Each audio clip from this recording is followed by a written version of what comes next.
जय हिंद स्टूडेंट्स। आज के इस क्लास में आप लोग जानेंगे टू स्टोरीज अबाउट फ्लाइंग के बारे में। जो स्टोरी का फर्स्ट पार्ट है उसके क्वेश्चन आंसर सारे आपको समझा दिए गए हैं, एक्सप्लेन कर दिए गए हैं। आपने नोट भी किए होंगे, आपने सीखे भी होंगे। आज टू स्टोरीज अबाउट फ्लाइंग जो लेसन है इंग्लिश प्रोज का, उसमें से जो सेकंड पार्ट है उसकी स्टोरी और उसके question answer, important question answers हैं, वो आपको मैं एक्सप्लेन कर देता हूँ, बता देता हूँ। आप चाहें तो अपनी नोटबुक में इसको नोट कर सकते हैं और मैं आपको समझा भी देता हूँ, जिससे कि आपको समझने में आसानी हो और आप नोट कर लें, आपके एग्जाम में यूजफुल रहेंगे। तो मैं स्टार्ट कर रहा हूँ, आप लोग इसको समझ लीजिए अच्छे से। और यहाँ से स्टार्ट करते हैं हम class 10th English prose, two stories about flying, second part. Short answer type questions हैं। नंबर 1 क्वेश्चन है, where was the pilot flying to. इसका अर्थ है जो पायलट था वो कहाँ जा रहा था या किस दिशा में उड़ रहा था, किस तरफ फ्लाई कर रहा था। तो इसका आंसर ये रहा, the pilot was flying to London. कहाँ जा रहा था? लंदन जा रहा था, फ्रॉम पेरिस। तो ये पेरिस से लंदन को जा रहा था। फ्लाइट जो है, it was going to London from Paris. Second question is, what indicates that the weather was fine at that time? Indicate का मतलब है संकेत देना। क्या संकेत दे रहा था, क्या सूचित कर रहा था कि वेदर जो मौसम है वो फाइन है, अच्छा है। किस चीज को जान के ये इंडिकेशन मिल रहा था, किस चीज से संकेत मिल रहे थे कि वेदर जो मौसम है वो बहुत अच्छा है। तो आंसर में आप लिखेंगे, the moon was coming up in the east. Moon जो था, चंद्रमा था, वो पूर्व दिशा से, ईस्ट से निकल रहा था, उग रहा था। बिहाइंड द पायलट, जो पायलट फ्लाई कर रहा था उसके पीछे साइड से मून उग रहा था, आसमान में निकल रहा था। एंड द स्टार्स, यहां स्टार्स होगा, and the stars were twinkling. आसमान में स्टार्स थे, वो चमक रहे थे। एक वर्ड आया है ट्विंकल, है ना। ट्विंकलिंग मीन्स चमकना। तो स्टार्स जो आसमान में, सितारे आसमान में चमक रहे थे, तारे चमक रहे थे। तो वेदर साफ था, मौसम साफ था, तभी तो तारे चमक रहे थे। There was no cloud in the sky. आसमान में कोई बादल नहीं था, एक भी बादल नहीं था। These things showed that the weather, the sky was clear.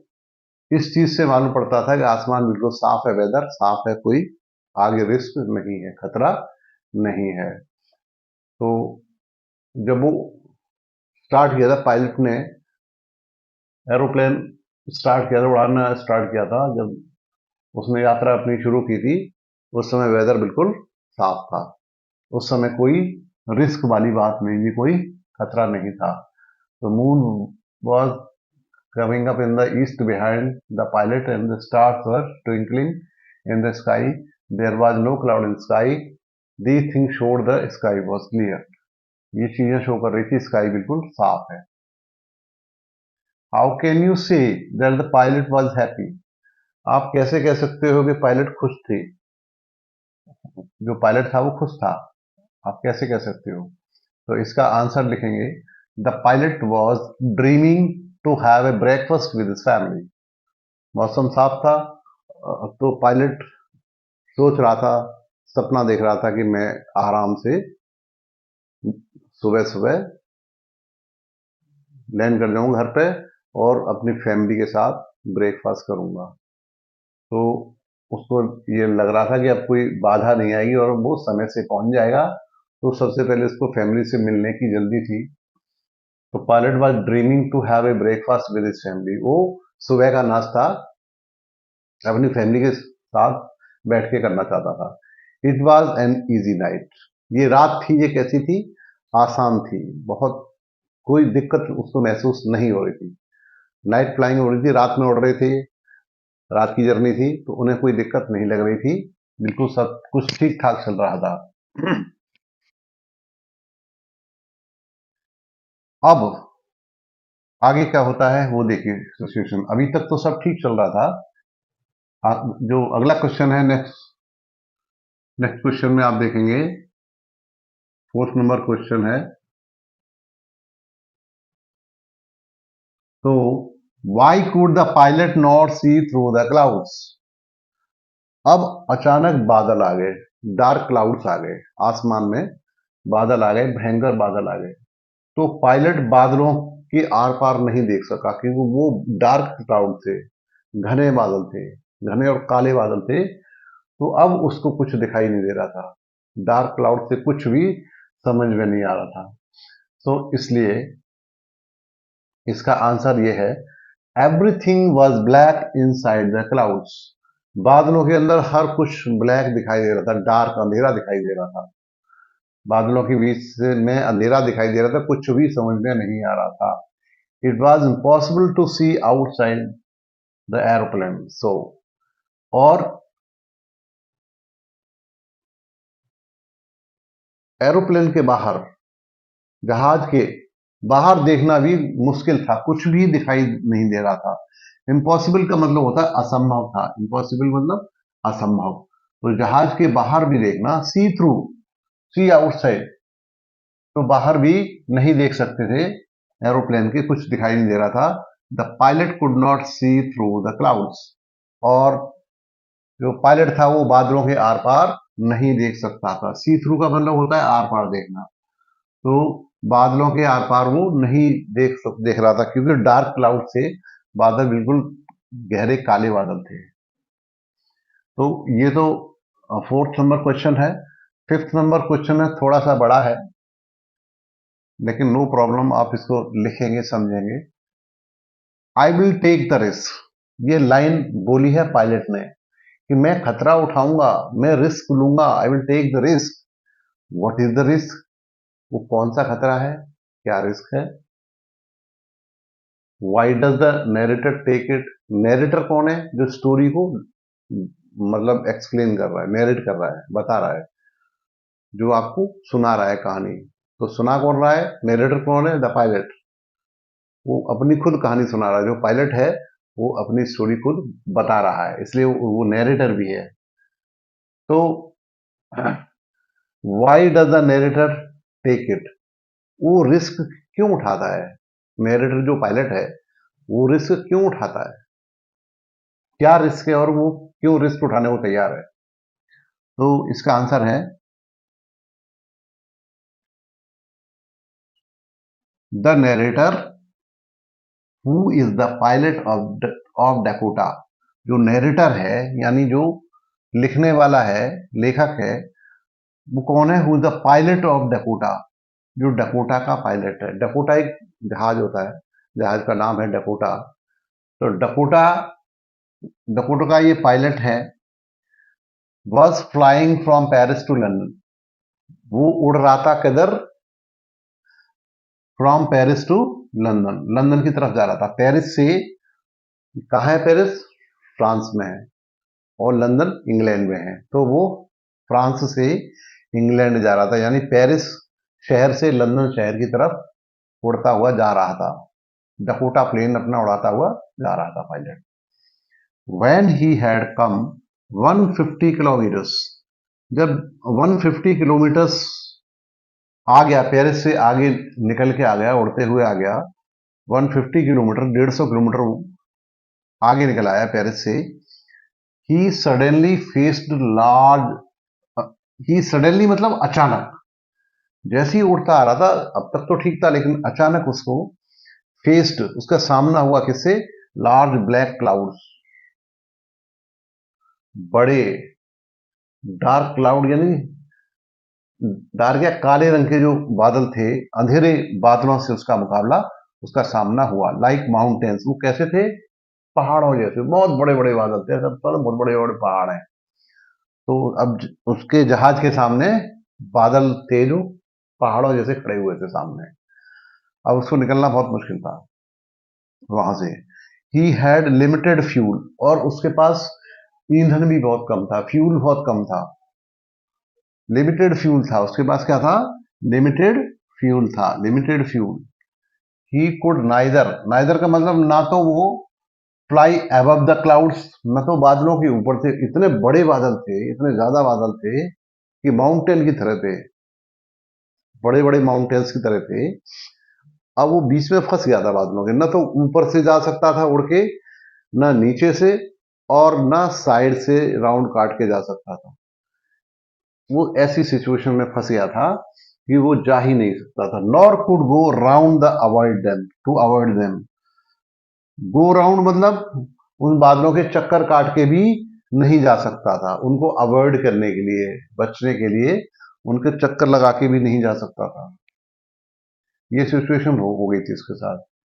He could either go back to Paris, अब उसके पास दो ऑप्शन थे, या तो वो वापस लौट जाए पेरिस को, जहां से आया है वहीं जहाज को वापस मोड़ ले और वहीं चला जाए पेरिस में, या फिर रिस्क ले, या फिर रिस्क उठाए, खतरा उठाए।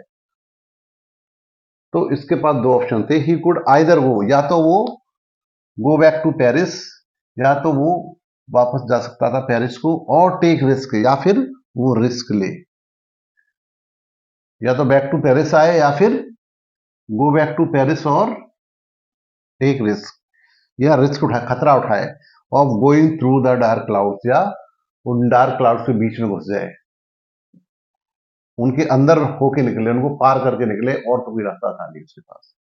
ही decided to take risk to meet his family, क्योंकि लंदन में उसकी फैमिली इंतजार कर रही थी। उसने मन बना लिया था कि मैं सुबह का नाश्ता अपने फैमिली के साथ करूंगा, इसलिए उसने फैसला लिया, डिसाइड किया, निर्णय लिया। निर्णय क्या लिया? कि मैं इन बादलों के बीच में से होकर निकलूंगा। I will fly through these dark clouds. उसने बोला कि मैं बादलों के बीच में से उड़ाऊंगा प्लेन, और उड़ाते हुए लंदन पहुंचूंगा। ऐसा उसने रिस्क लिया, जानता था रिस्क बहुत बड़ा, लेकिन फिर भी उसने खतरा मोल लिया। He decide to take risk to meet his family, अपनी फैमिली को मिलने के लिए उसने ऐसा खतरा उठाया। वो वापस नहीं जाना था, वापस नहीं जाना चाहता था, वो अपनी फैमिली से मिलना चाहता था। अगला क्वेश्चन है, why did the pilot go behind the strange aeroplane? उसके पीछे पीछे क्यों गया पायलट? तो स्ट्रेंज एरोप्लेन था, डार्क एरोप्लेन था, रहस्यमयी हवाई जहाज था जो उसको मिला था रात में, उसके पीछे पीछे क्यों गया pilot? The pilot went behind the strange aeroplane because the pilot of the black aeroplane had asked him to follow. इसलिए गया कि जो ब्लैक एरोप्लेन का जो पायलट था, उसने उसको बोला कि मेरा पीछा करो, मेरे पीछे पीछे आओ। इसलिए, क्योंकि उसको अब कोई रास्ता नहीं दिख रहा था, पायलट को कोई रास्ता नहीं दिख रहा था, इसलिए उसने सोचा कि शायद इसको फॉलो करने से ये हमें बचा लेगा। तो इस तरह से वो डार्क एरोप्लेन का जो पायलट था, उसके इशारे पर उसके पीछे पीछे उसने अपना जहाज लगा दिया, उसके पीछे पीछे अपना एरोप्लेन लेके गया, उसको फॉलो किया, उसका पीछा किया। He had no other option available at that time, क्योंकि उसके पास और कोई विकल्प नहीं था। ऑप्शन मीन्स विकल्प नहीं था। नेक्स्ट क्वेश्चन है, why did the narrator want to meet the pilot of the black aeroplane? जो नैरेटर था, पायलट था, वो ब्लैक एरोप्लेन का जो पायलट था उससे क्यों मिलना चाहता था? तो आंसर है इसका, the pilot of the black aeroplane helped him to go through the black clouds. Black aeroplane का, यानी काले जहाज का, हवाई जहाज का जो पायलट था, उसने इस पायलट को मदद की थी डार्क क्लाउड या ब्लैक क्लाउड से आर पार निकलने की, उसको बाहर निकाला था उसने। He wanted to thank him for his help. वो इस हेल्प के लिए उसको शुक्रिया करना चाहता था, धन्यवाद करना चाहता था, उस पायलट से मिलना चाहता था, लेकिन वो पायलट गायब हो गया रहस्यमय तरीके से, किसी को नहीं पता। The lady on the radio, अच्छा, व्हाट मेड, अगला क्वेश्चन है, what made the situation of the mystery. इस सिचुएशन को, स्थिति को रहस्यमय किस चीज ने बनाया, उसको ऐसे क्यों लगा कि ये रहस्य है कुछ, तो इसलिए उसको रहस्यमय बना दिया। The lady on the radio, radio पे जो लेडी बात कर रही थी, महिला बात कर रही थी, उसने सूचित किया पायलट को, radio told the pilot that there was no other aeroplane. उसने बोला कि आप बात कर रहे हो कि एरोप्लेन, लेकिन हमारे रडार पर तो दूसरा एरोप्लेन दिखाई नहीं दे रहा है, इसका मतलब आपके आसपास कोई एरोप्लेन नहीं है। जब ये कह रहा था कि मेरे पास एक ब्लैक एरोप्लेन है मेरे बगल में। So she had located only the narrator's plane. उसने खाली इसी पायलट का प्लेन देखा रडार पर, और कोई इसको दूसरा प्लेन दिखाई नहीं दिया, इसलिए उसने कहा था कि सिर्फ आपका ही प्लेन है, आपका ही जहाज है हवा में, और यहाँ कोई जहाज नहीं है। This made the situation a mystery. इससे स्थिति और रहस्यमय बन गई। तो ये आपके इंपॉर्टेंट क्वेश्चन आंसर हैं, आप इसको लिख लें शांति से, note it down without mistake, and exam की तैयारी कीजिए आप। ओके, तो आगे मैं और सिखाऊंगा, जब तक इसको आप लोग नोट करिए।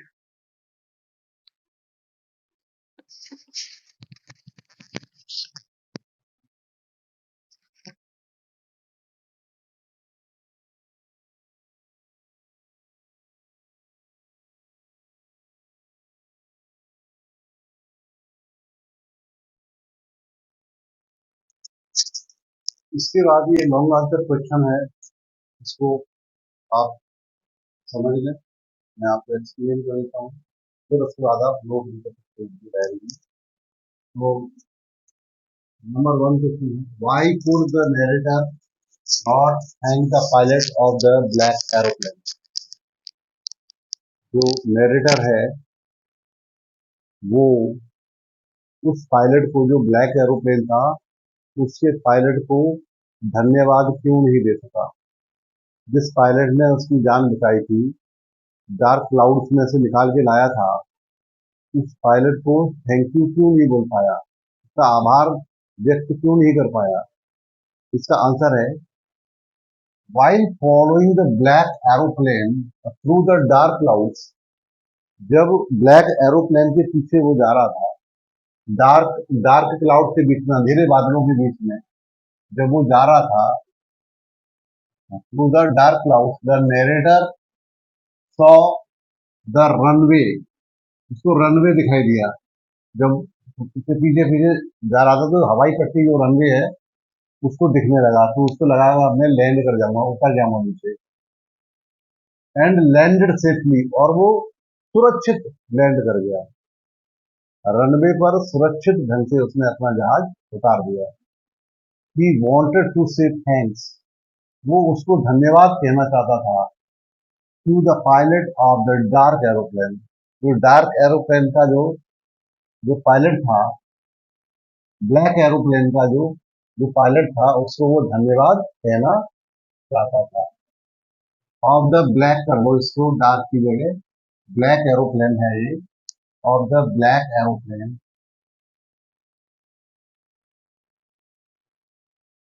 ब्लैक एरोप्लेन, ठीक है, ब्लैक एरोप्लेन,